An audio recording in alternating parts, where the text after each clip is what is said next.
وحشتوني قوي. لأول مرة يشوفني أنا رغدان. ايه رأيكم النهاردة نعمل سندوتشات خطيرة؟ لو عندنا لحمة وعايزين نعمل بيها حاجة مختلفة عن وصفات اللحمة اللي احنا متعودين عليها، تعالوا نعمل طاسة لحمة بالجبنة حلوة قوي وسريعة وما بتاخدش وقت خالص. خلينا كده ننوع عن الأطباق اللي احنا متعودين عليها كل يوم عشان ما نزهقش. تعالوا اقول لكم انا عملت السندوتشات دي ازاي. بس يا ريت الاول نصلي على النبي عليه افضل الصلاة والسلام، وكمان ما تنسوش تعملوا لايك. اول حاجة كده تعالوا نتبل اللحمة. انا استخدمت نص كيلو لحمة حمرا متقطعة طرنشات رفيعة زي تقطيعة كده الشاورما. هحط عليها بقى 3 معالق كبار من الزبادي بما يعادل كوباية صغيرة من الزبادي الحجم الصغير. حطيت معلقة صغيرة مش مملية أو فلفل اسود، معلقة صغيرة بهارات لحمة، نص معلقة بصل باودر ونص معلقة توم باودر، معلقة صغيرة بابريكا، ومعلقة كبيرة من المستردة وربع معلقة من القرفة. بعد كده بقى هنقلب كل التوابل دي مع اللحمة، ومش محتاجين نسيبها اكتر من ربع ساعة او نص ساعة قبل ما نحطها على النار. بعد كده بقى في طاسة على النار هحط معلقة سمنة كبيرة، ولما تسخن هحط اللحمة، وطبعا النار تبقى عالية شوية. هفضل اقلب في اللحمة حوالي من 3 ل 4 دقايق لغاية ما اللحمة يعني تغير لونها.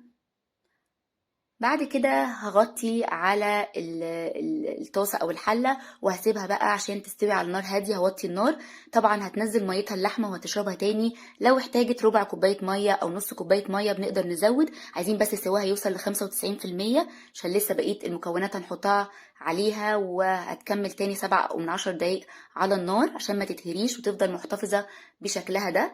كده هي كانت خلاص 95% استوت. هحط عليها بقى بصلايه كبيره متقطعه طرنشات، فصين توم متقطعين طرنشات، وفلفلايه صغيره حاميه، ممكن نستغنى عن الفلفل الحامي. حطيت بقى الملح، ظبطت الملح، وحطيت معلقه صغيره من السماق.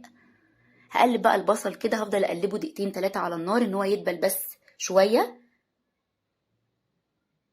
بعد كده بقى هحط شويه من البقدونس، شايله منهم العروق بتاعتهم، الورق بس هقطعه وهحطه يا دوبك تقليبه واحده بس. هحط بقى جبنة موتزاريلا، جبنة شيدر، ومش محتاجين ان احنا نسيبها كتير على النار، هي بس دقيقتين 3. ممكن نغطي بس الغطا كده دقيقتين 3، مش اكتر من كده خالص. وهرش رشة سماق في الاخر، وبرده رشة من البقدونس. الطاسة كده جاهزة خطيرة وتجنن. هنبتدي بقى نعملها سندوتشات. بجد السندوتشات حلوة قوي وطعم اللحمة مميز بالتتبيلة والتوابل اللي احنا حطيناها والسماق، وبجد بجد يعني انا برضو زي كل مرة مش هقول لكم يا ريت تجربوها، انا هقول لكم لازم لازم تجربوها عشان هي فعلا تستاهل، وانا متأكدة ان هي هتعجبكم جدا جدا. انا قدمت معاها بطاطس محمرة، تقدروا تقدموا معاها بطاطس ويدجز او حتى تاكلوها لوحدها، خطيرة. وبكده يكون الفيديو خلص، يا رب يكون عجبكم. ولو عجبكم ما تنسوش تعملوا لايك وتشتركوا في القناة لو ما اشتركتوش. بحبكم قوي قوي وهتوحشوني قوي. باي باي.